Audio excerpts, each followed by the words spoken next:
In a world where the quality of information available to poorer communities is doctored, tainted and sometimes regressive, where the words fake news have come to mean other people's opinions, it is vital to rely on news platforms with journalists who have feet on the ground and can report the truth. New York Parrot, a New York-based national and global news outlet, is changing the narratives of media operations. We focus on the news that matters, like self-empowerment, entrepreneurship, finances, health, security, politics, and more. We strive to curb violence, racial and economic discrimination, and to promote peace and socio-economic development of multiculturally diverse world. As we give voice to the people, we also give your business a voice and make it heard. Get your products and services off the ground by advertising on our fast-growing platform.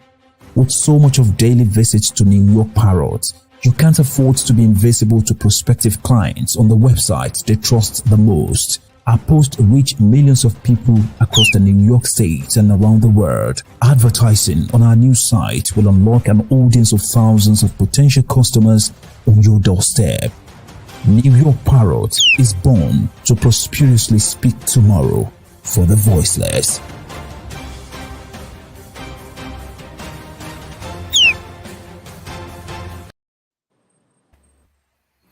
Hello, welcome to World Inkers Network, a Parrot TV show. And today I'm Dustin Pickering, as I am every day, your noble and honest host.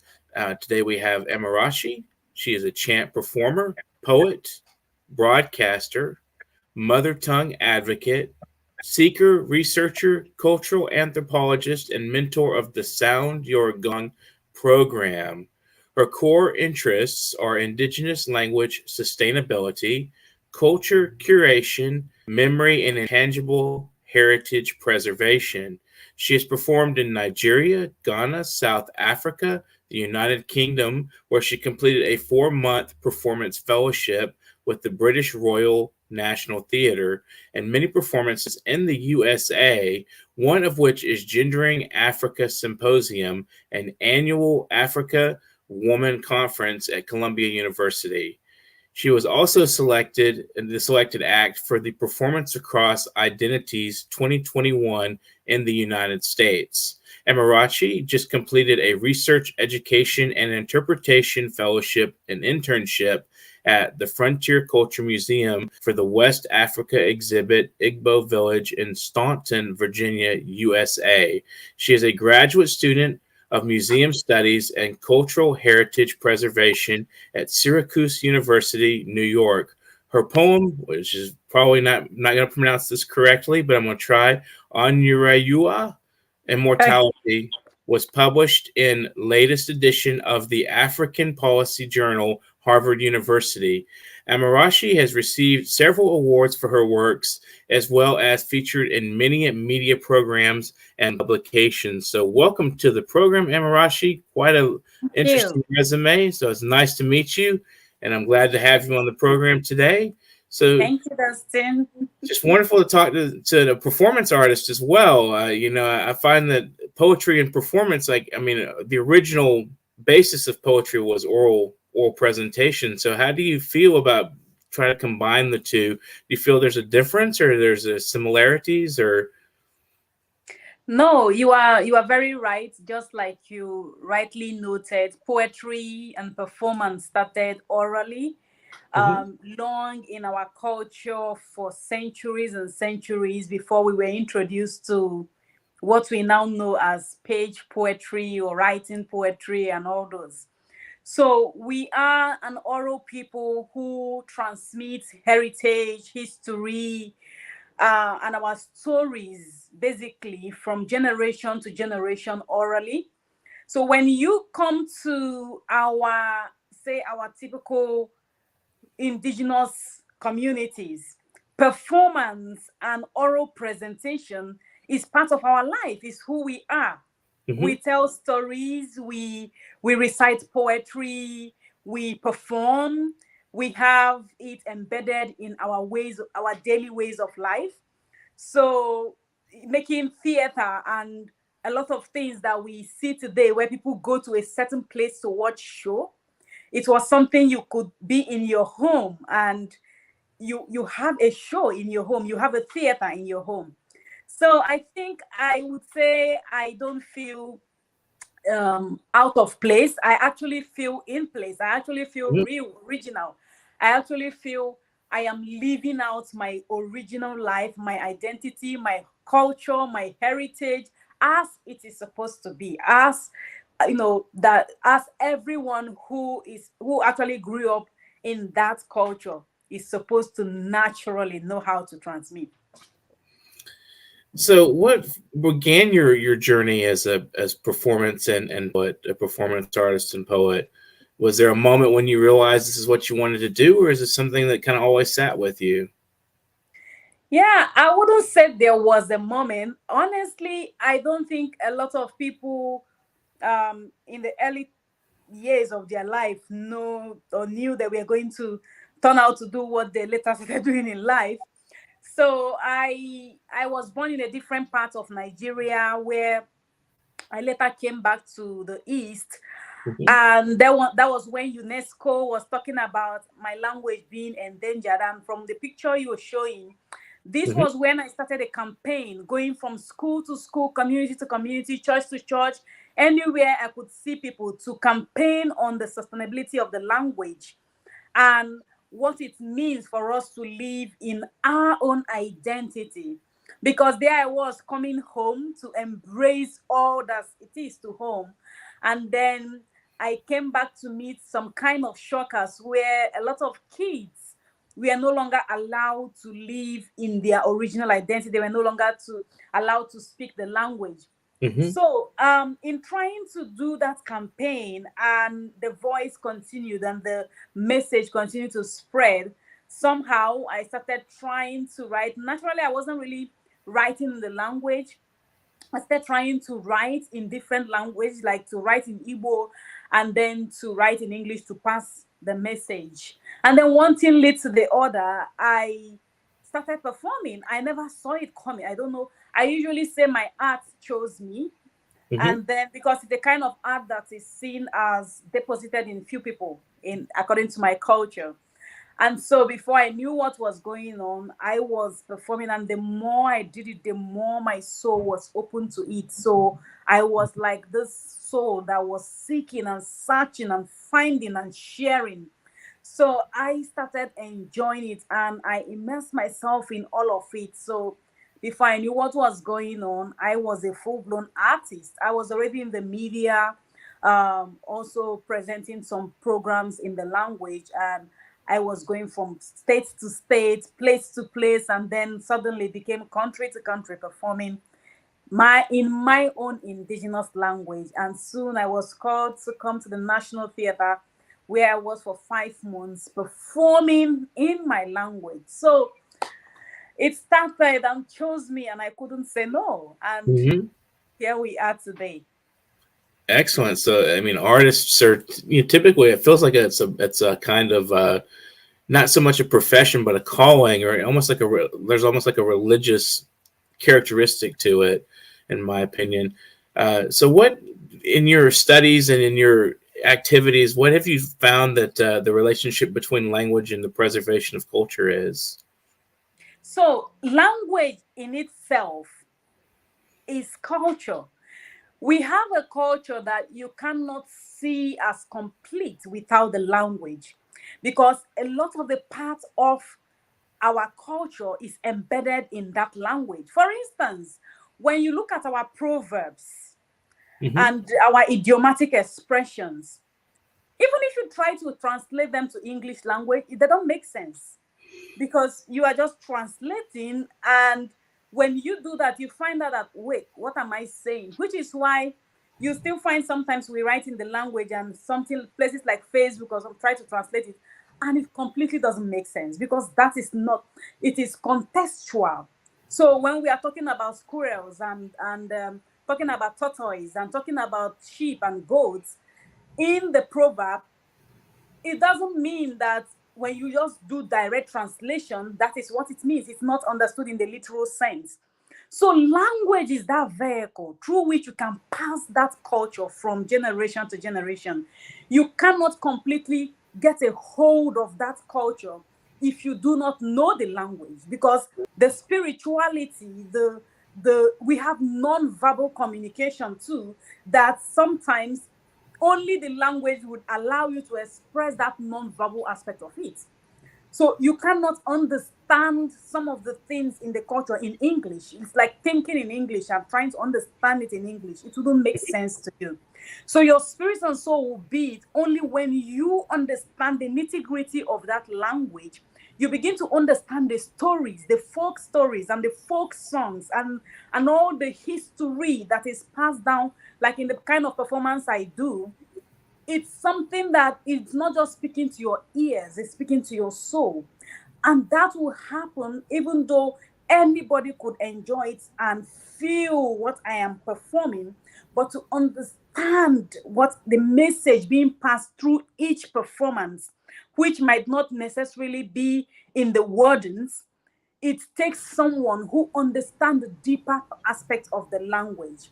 So the proverbs, the idioms, the story, the history, and the teachings, the knowledge, the science, the art is being passed down through the language.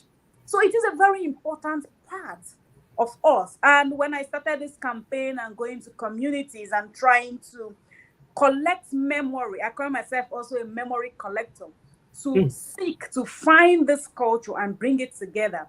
I realized that we can't do that without the language. So I went on to start campaigning and started my festival and started different platforms to sustain this language. And I think it is the same with every other African culture.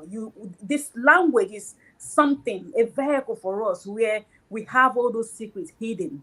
It's just like when they say, you want to hide something, put it in a book or something. Like. For us, you want to really hide something, put it in the language, because in the language we have all of it there. And you cannot leave the language if you want to understand our culture. You have to do it together with the language. Well, we have a performance video of you doing the. I believe the MUTIU has that ready to go. We can go ahead and play that and discuss it a little bit. So. Nkachi jiri onye kọra n'ọnụ na nya gala kọmesha ga anyị ala meshi ngani nebo n'ụmụ ụmụ ọkwa ndị be anyị na-asị na ọnwa bụ iji eji ichi aja na ebe chefu ome onye riri mkpụrụ amụ ebile ji ibi ụgwọ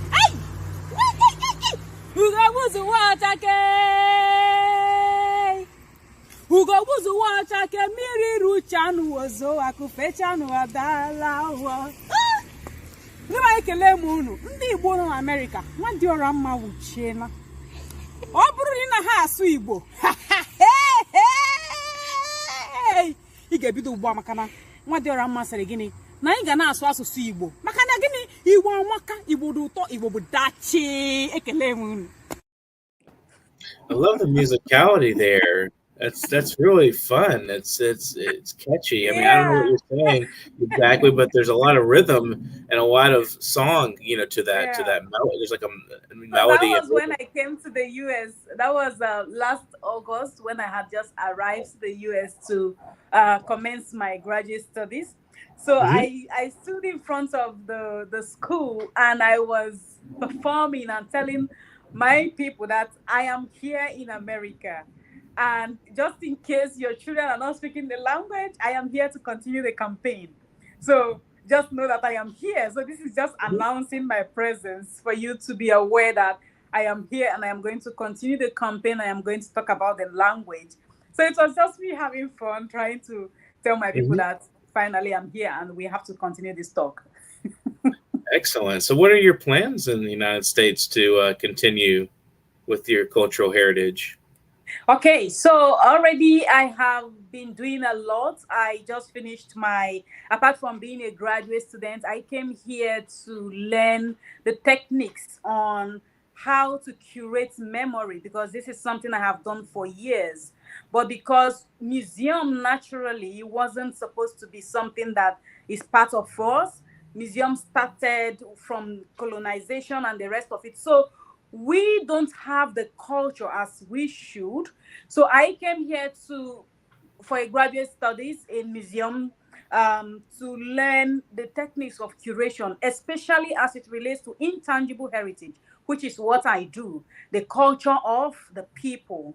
And after that, I am hoping to go ahead for a PhD in Africana Studies, where I'll be looking at the ethnographic study of chanting, African chanting as a whole, because this chant that I do is something that you find in every part of Africa and even Europe.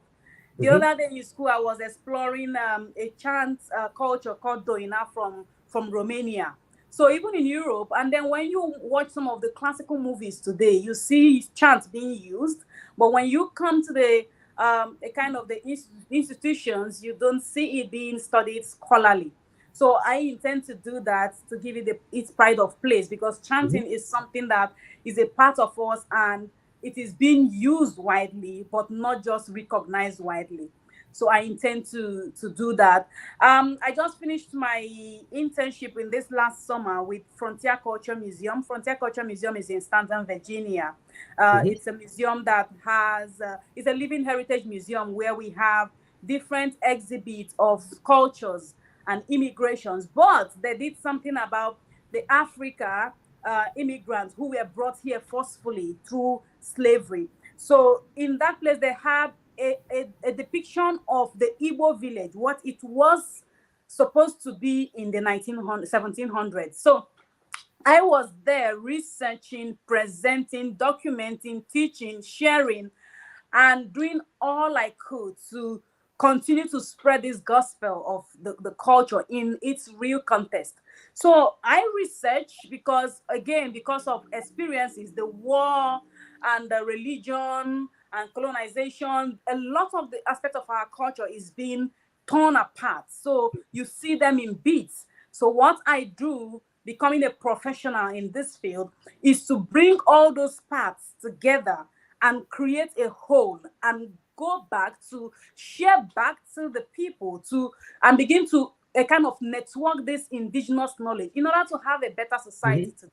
Because a lot of the science and art that is supposed to work for us was supposed to be something that is transmitted from the past indigenous knowledge. So when there is a gap and disconnect, you begin to see a lot of problems, because now people don't know the history, we don't know the stories, we don't know where the problem started. We have a proverb, we say, if you do not know where the rain started to beat you, you are not going to know where it will dry.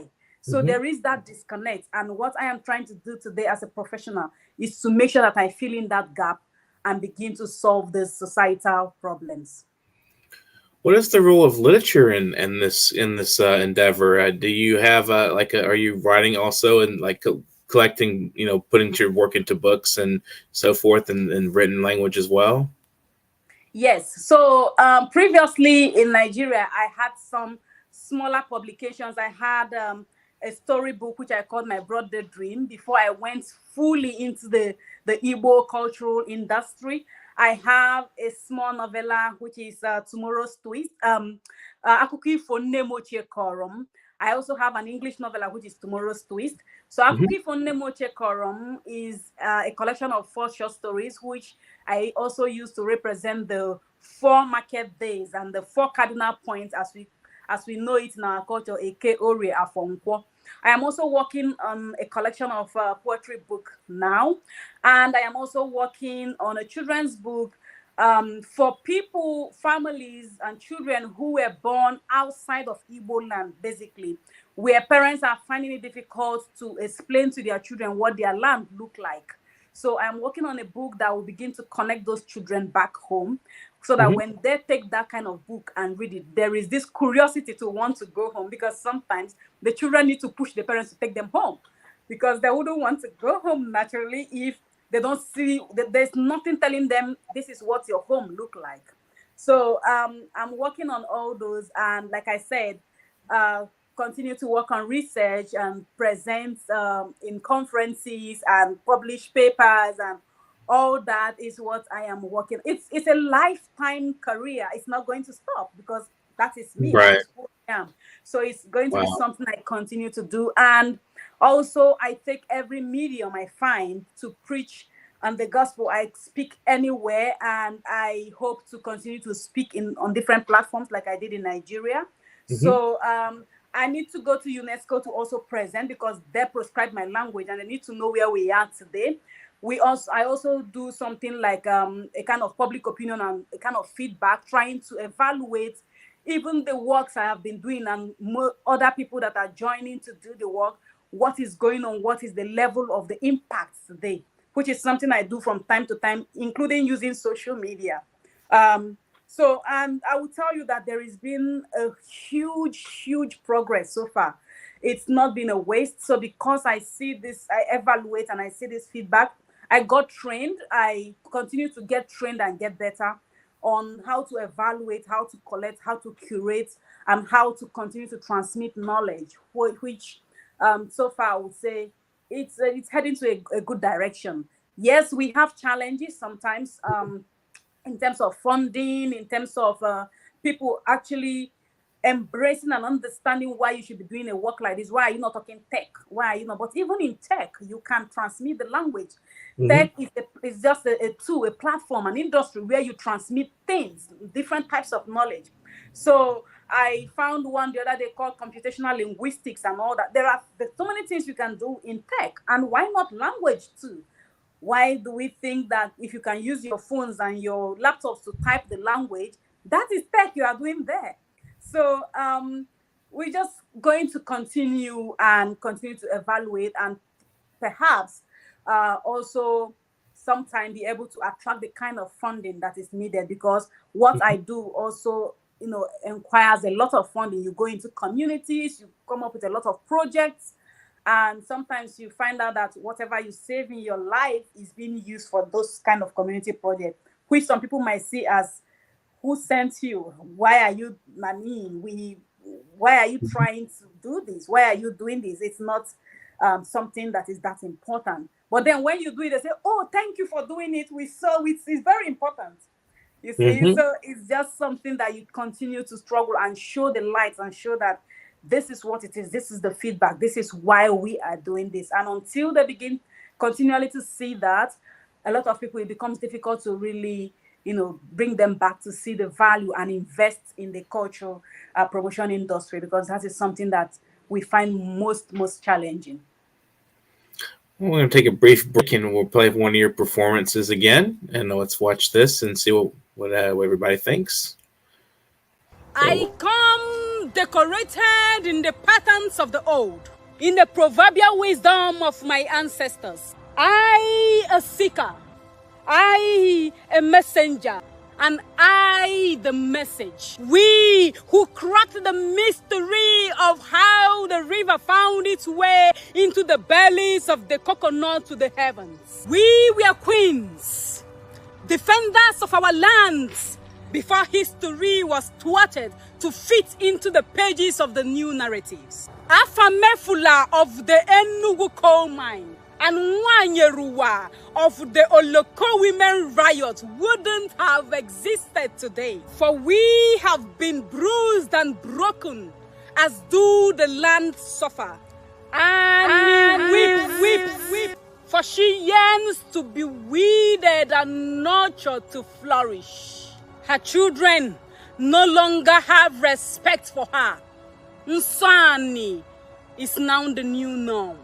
We are daughters of Annie.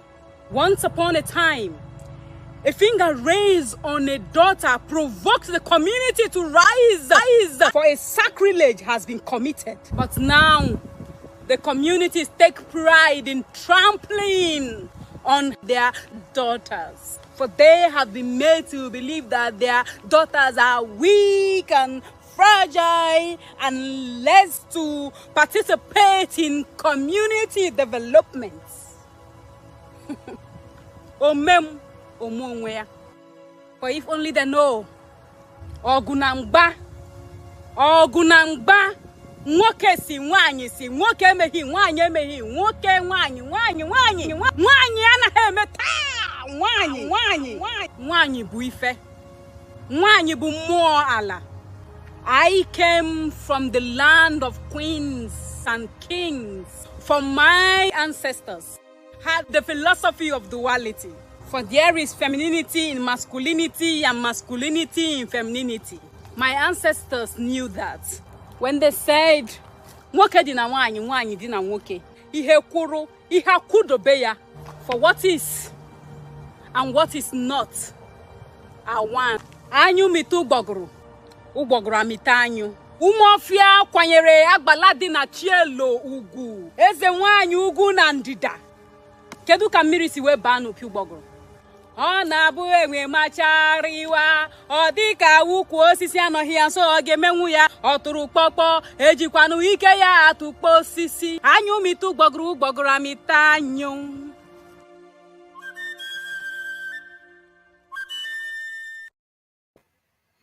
Well, that was wonderful. What can you tell us about that? Okay, so another thing that I try to do, like I said, is to educate or re-educate or a kind of put things into perspective. So one of the major problems that I've seen all around the world is the misconceptions and misinterpretations of people's culture. Because what you do not know, you assume, you make some assumptions and think that you are judging it based on your own biases and your own ways of seeing things or your own experiences, which is not what it is. So it is often said that the Igbo culture is patriarchal in nature and all that. And then there is this thing about trying to save the Igbo women. No, you don't save us. Our culture from the word go was the culture of duality. And those who do not understand can go to museums, British Museum, the Museum of African American Art, wherever you want to go to see the African art. Look for the Igbo art. You will see that they are always in twos. There is always the male figurine and the female figurine. We have the concept of duality in our culture. Yes, there were gender roles, and those gender roles were not necessarily to put the other gender down. Those gender roles was in recognition of the biological makeup of the man and the woman. We had a kind of our indigenous political system where that of the women was even much more respected than that of the men. We had what we call the Umuada. That is a group of women who were overseeing affairs. And Omona, the group of men. Everything was in balance, including in the oath of initiations of the young men and the young women. So this culture was a kind of, I don't know what I would say, it's a kind of thwarted during the colonial religious times when the men were now told that the women were not supposed to have the kind of power that they had in our pre-colonial Igbo land. And so what happened was that a kind of men were now beginning to be installed in the monarchical system to have what we call the culture of the monarchies, where men will be on the throne and the women will have to serve them. Women were the ones doing the trading in pre-colonial Igbo land. Women owned the money, men had their farmlands. But this culture was also thwarted to say, where would women be owning the money? That was when men were now pushed, again, used as the men who were working in our coal mines and all those things that were found out in our places. And so it was now about men. And then in the few religious small groups that were creating in colonial times, men were put as the leaders. And so even if you check some of our histories, for instance, like the Aba Women Riot, these were women who came together to challenge taxation from the colonial masters. Women, if you type the Women's War in 1929, you will see that it was women who came together to challenge taxation. These are some things you don't see today, because even though we are trying to say today we are more educated and more powerful, we don't have that power that I saw in the eyes of my grandmama, because these were powerful women who were not just docile and looking at things just go by. So we are not being taught femininity or taught how to be strong as women. We had it in our culture, but that culture was thwarted to bring in what we have today and being seen as our culture. So what we have today as patriarchy and trying to always put women down in every given opportunity wasn't our original culture. So as I do this research and bring them out, I try to also throw more light on these things and educate. And for some reason, it's beautiful, even to my people, when they see this new education and needs new. Wow, really? Because most people do not know that they were born to believe what they see today as that is the culture. A woman do not do this, a woman do not that. No, we there are places where they had patriarchy and it's all about men, but we as Igbo people, we had the concept of duality both in our gods. In fact, the greatest Igbo deity is Ani. Ani is the land, and the land is feminine. And as an Igbo person, the greatest sin you would commit is a sin against the land, which is a sin against the feminine force of the Igbo people. So how can a culture that have female as their greatest feminine force now be a culture that put their women down? It doesn't make sense. So it's just thwarting of, there's a lot of thwarting of history, there's a lot of misconception, there's a lot of things going on, and those things are not our culture. So I think it is important, even as we are trying to heal and we are trying to re-educate and we are trying to solve these societal problems, to tell our people, men and women, this is who you are. What you are doing here is not who you are. This is who you are. This is how your ancestors kept the culture. So if you need to accept that I want to be a cultural man, then you need to recognize how your ancestors lived. They didn't live to put down one or to mistreat one. They lived in equality. They lived in equity, rather. I would say equity, because fairness and justice is one of our cultural philosophies, which is Ofo na Ogu. It's one of the strongest Igbo philosophical cosmology of Ofo na Ogu. It's fairness and justice. That is our culture. That is who we are. So using this platform, even as I try to educate and perform, to teach, one thing I find out is that art is one of the best ways to pass messages. And so it is different when I come to challenge. It don't see me challenging men or challenging. I don't. What I do is to use my platforms to throw lights on this. And you begin to see that everybody would accept it, men and women alike, because I am not bringing it as a battle. I am bringing it as throwing light on history and indigenous philosophy.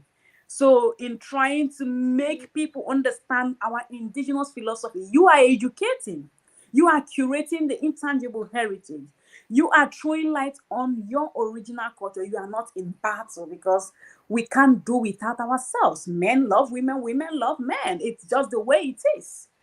So we live together, but we have to understand that in living together, we have to embrace fairness and equity, which is Ofonogu of the Igbo philosophy. Well, we have about 6 minutes. Would you like to do a short performance for us?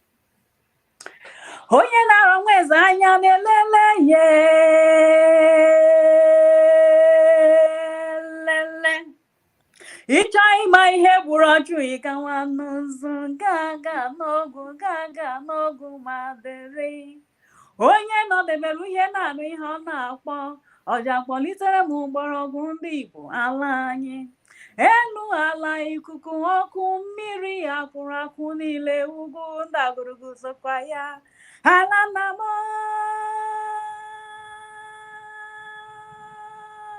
ọgụ ka m ji n'aka na-akwalite mmụọ ọma gị ọja ogene mgbịrịgba ịgbaghalite ọnụ gị ana m akpọku mmụọ ebube ala nna m.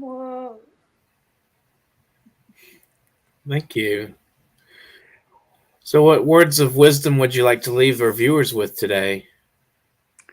What I would say is, when you know who you are, you stand a better opportunity, a better person to love others. You need to accept who you are in order to see who others are, in order to embrace others. So because I love my culture, I tend to love Indian culture and the Yoruba Oriki and the European. I begin to see uniqueness in every people, because in this diversity we form a global whole that is beautiful.